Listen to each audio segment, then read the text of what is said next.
Hello there my fellow Holotable heroes and welcome to another roster review. Now we'll be changing gears like the previous roster review, right? Was a Kyber 1 player. Today's player is in Carbonite 2, so definitely a very different roster, a very different, I guess, requirements and path for this one. But you know, I kind of enjoyed it because there are just so many options to go through, so much potential when you have an account that, you know, is not set in stone yet in where to go. Anyway, let's give a shout out to today's Holotable hero, Seaflord Giant. Just letting us know, they're not tiny, they are not medium, they're not large, no, they are giant. And let's also give a shout out to their guild, Star Wars Quadruple 2. There we go. Let's go ahead, I guess, and have a quick look at the roster, see what's going on here. So that's just over 6 mil GP, so nice as the count, but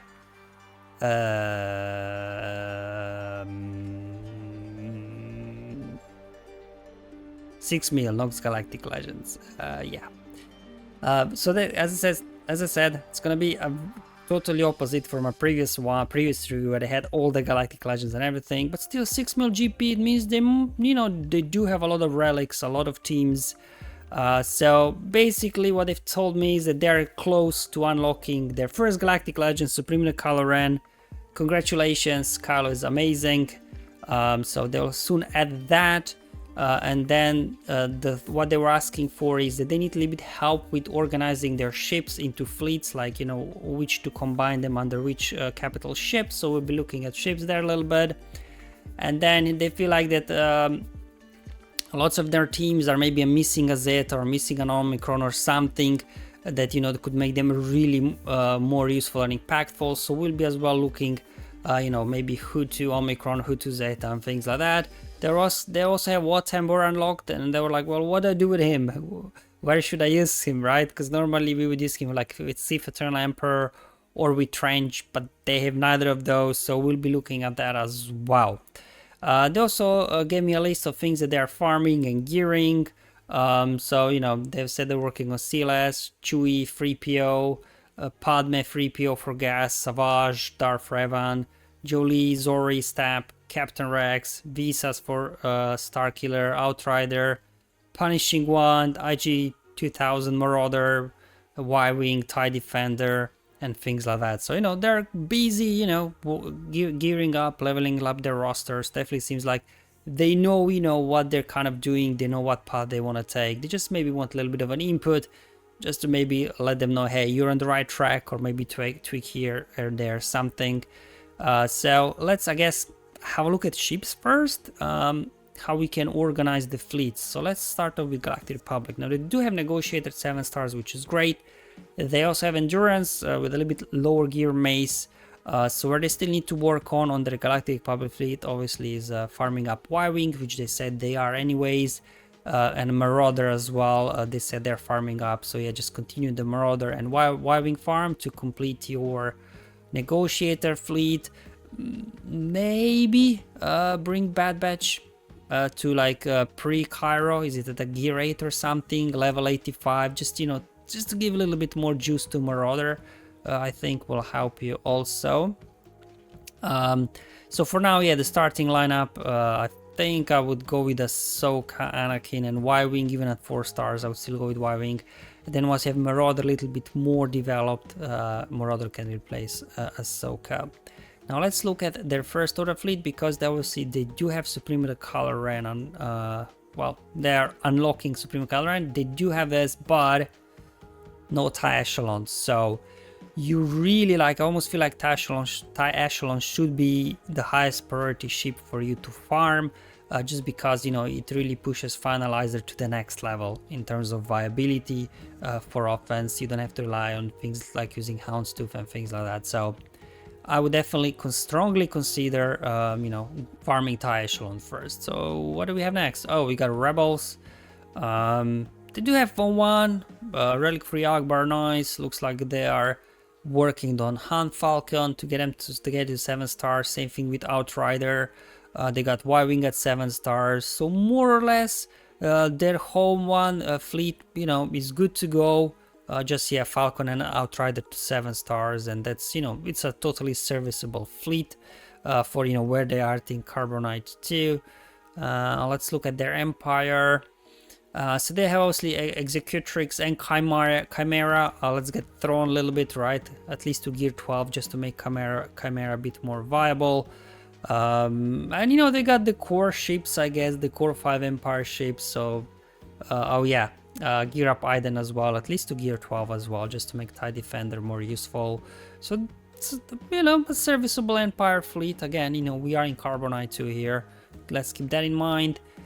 So what I would actually do, I would use the Empire ships under Chimera, and because they don't have Malevolence yet, you can then run Geos under Executrix. Still, you know, quite a powerful team, very useful, can get the job done. So you have another fleet there with Geos, and finally, let's look at their bounty hunters. Obviously, they're kind of in good shape, more or less. So, you know, I would suggest that they start working on Executor at some point. However, I guess the pain point is Razor Crest, getting it to 7-star from Proving Grounds. I guess that's kind of the bottleneck for now, but I would just keep pushing, because, you know, you will want to get one of the Galactic Legend capital ships. You have neither of them as well, so definitely Executor should be as well on your radar to work on in the future. Right, so these are the ships, I guess. So let's go ahead and now go through the factions. Just maybe talk about what's to work on. They don't have John Skywalker, but they said they are working on him. So once you do get John Skywalker, let's get these clones, 5 of first clones, at least to gear 12 to begin with. Just again to make, you know, John Skywalker a serviceable team. Then Bad Batch we already mentioned, getting Wrecker Tech Hunter, just get him, you know, to level 85, and as well, you know, to gear 8, I guess, just, you know, to make your Marauder a little bit better. Bounty Hunters, we will want to relic up IG-88 to unlock Executor at some point. And then let's look at the Empire.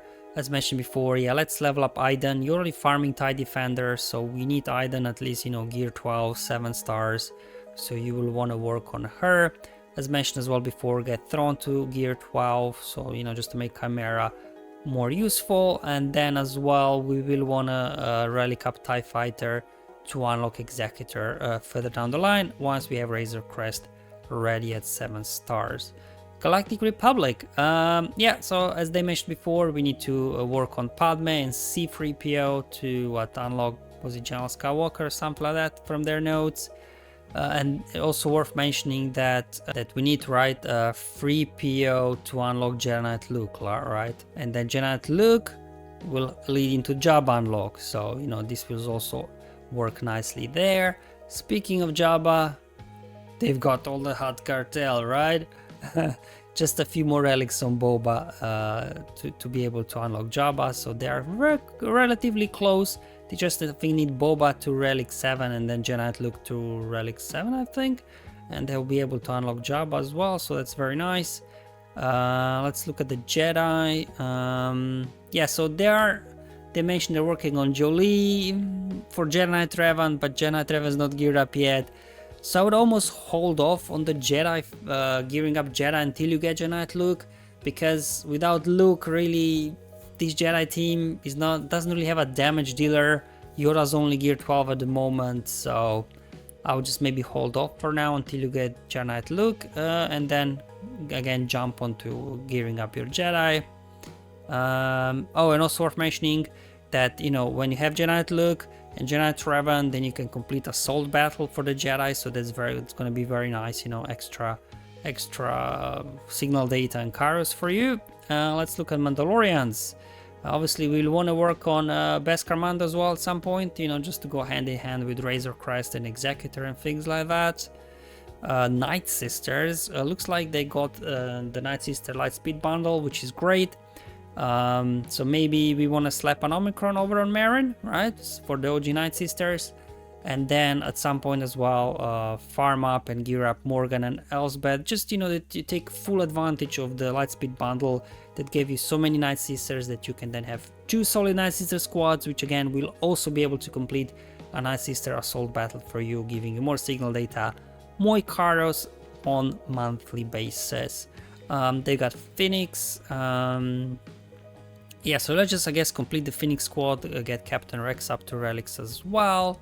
And then Rebels, we want to, yeah, get Chewie and Commander Luke, 3PO, you know, for the Jedi Luke, gas unlocks and things like that, right? So they're working on that as well already anyways, which is nice. And then up next, we got Resistance. So they're, as well as they're kind of almost ready for Jabba, they're also almost ready for Rey. All the requirements are done, I think. They just need Scavenger Rey, BB-8, and Rey Jedi Training to Relic 7, and then they can also unlock Rey. That's what's going to be a busy year for them, I have a feeling, in terms of unlocking things. And then I would also slap a Zeta on Finlead once you have Zori up and running as well, because that's going to be a nice, powerful team to use anywhere. And then we've got ourselves Separatists now. What's on board? They're like, well, what do I do with him? Well, first of all, I think you should put a Zeta on him, because on this ability there, mass manufacture, right? I think this is the Zeta that gives him a bonus turn at the start of the battle. So at least that, you know, will be useful. And the way you can use him, you could use him with General Grievous, but I already see you got Omicron on Stabs, so maybe then Watt can form a second Separatist squad. You can have Newt, Dooku, Django, and then, I don't know, Droideka. That could be one Separatist squad, and the other one Grievous, B1, B2, Magna, and Stab. So probably that could be a good use for Watt. Or maybe, you know, depends what you're trying to counter. Maybe sometimes something with Darth Vader and Watt can help you as well. So, you know, lots of flexibility with Watt, but, you know, his default place is kind of now, unless you have Sith Eternal Emperor with Separatists. Let's see what we have next up and running. Oh, Tuscans. So looks like another Lightspeed bundle there. Tuscans are great in 3v3 and in 5v5, but especially in 3v3 you need Omicron Tuscan Raiders, so I would also apply that, and it will give a very annoying defense, I think, in Carbonite for somebody to deal with in a 3v3 situation. And then Online Force users, you've got Starkiller, which is great, but you really need at least this Omicron on him. Without this, Starkiller won't be doing much at all for you. So that kind of ended up the review. Before we head over to the plan and just, you know, try to prioritize things, I didn't go into mods. They didn't specifically ask to go through mods as well, and to be fair, you know, it's a probably a new roster. You know, they don't have like a large pool of good mods yet, but overall I had a kind of look a bit with mods, and you know, the base is kind of there. It's just a case of rolling and slicing and things like that. Now I did mention a few Omicrons to give out. Zeta, I just said for what, because seeing that, you know, we got General Skywalker right around the corner, we got as well then, oh, I forgot to say, we also need to work on Darth Revan, right, to unlock Malak, so we'll be unlocking Malak as well. And then I think, oh yeah, I skipped the Sith faction for some reason. We also want to slap an Omicron on Traya, and then at some point get Savage up and running, slap an Omicron on him. And then we need to bring Darth Revan up so we can unlock Malak. So as you can see, I'll be locking lots of units. General Skywalker, Malak, Rey, Jabba, and you'll see on the plan. It's going to be a busy year for them. You just want to save Zetas for those, I think, you know, those units, then some units that maybe could benefit from a Zeta, but I would just save for those, at least in my opinion. Okay, so let's look at the plan now. So the first one will just show the fleets that we already discussed, how to form them.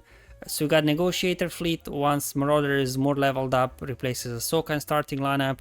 We got a Finalizer fleet. Obviously, once Echelon is up and running, replaces Houndstooth. And then obviously once they do have Executor, Houndstooth with all the bounty hunters goes there. But until then, you know, Houndstooth can kind of freelance wherever needed. You've got a nice already Home 1 fleet that can be useful. And then kind of, you know, two kind of Empire fleets that can do some work, but probably they're a bit weaker than your top 3 fleets. So yeah, you've got 5 fleets for Carbonite, solid ones, adding Executors soon. So I think you should be in good place as well, moving up in Grand Arena with your fleets. And then in terms of Omicrons, as discussed, I mean, Starkiller should be your first Omicron, then Treya, then Marine, then Tusken Raider, and Zorian Savage whenever they are, relicked up. Slap an Omicron on them as well. In terms of Zetas, you want to slap it on Watts so he can get bonus turn at the start of the battle. And then you want to slap a Zeta on Finn's lead whenever you have Zori up and running. So that's why these guys are kind of a little bit, I guess grayed out a little bit just because they're not an immediate available team to use. Okay, now for the second part of the graphics. So this is the actual plan and milestones. As I said, a busy year ahead of them. So mostly farming ships, just to complete some of the fleets, and then as well farming some of the requirements, still finishing them up for Executor unlock. Especially Razor Crest will take a while, right, from the proving grounds. We want to then farm up Aiden to go along with TIE Defender, and then towards end of the plan, once we're done with the ships, let's also get the two new Night Sisters farmed up and running. And in terms of gearing, let's just gear up BB-8, gear up Rey, and then we can relic them, and it will very quickly give you a Rey unlock. And then get those farms like you already said that you're working on gas unlock.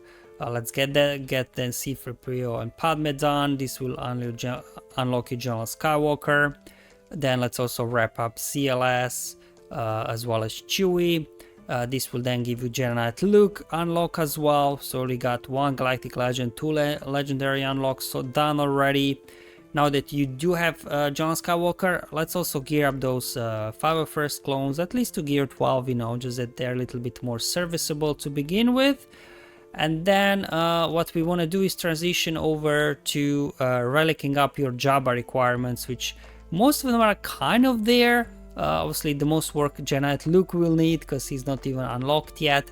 But also shouldn't hopefully take too long to get your Jabba requirements done, which will unlock another Galactic Legend this year as well. That's what I said, save those Zetas, save them for these guys. They will benefit a lot more than somebody else. And then after we're kind of done with Jabba, we can start working on Darth Revan so we can unlock Malak. Also work on Jedi Knight Revan at this point because you have Jedi Knight Luke already unlocked as well and geared up. That gives you a nice solid squad there for assault battles and for anything else in the game. And then we'll slowly transition into gearing up and relicking the remaining requirements for Executor. Finish up your Punishing One, Razor Crest farms, and after that we can take care of that second Night Sister squad with Great Mothers and Morgan, as we already mentioned. So yeah, it's gonna be a busy year. Hopefully the fleet graphics showed you how I would do that, giving some priorities for Omicrons and Zetas, but mostly for Zetas, just save them, because as you can see from the plan, it's gonna be a very, very busy year for you when it comes to unlocking a lot of units. And also make sure that you keep working on your mods, right? So that at least over time you build out a bit bigger depth of your mods.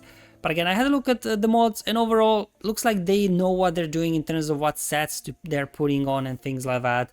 But anyway, with these younger accounts, I guess more focus is to begin with on unlocking rather than having perfect mods. Because I've seen with the previous roster view, the player was in Kyber 1 without like ideal mods. So mods they are important part of the game, but for the most part, they're not like end all be all that, if you don't have perfect mods, you can't enjoy the game at all. Alright guys, thank you for watching. Hopefully this video was useful and helpful. I'll see you in the next one, but until then, have fun, enjoy life, and may the RNG be with you, my friends.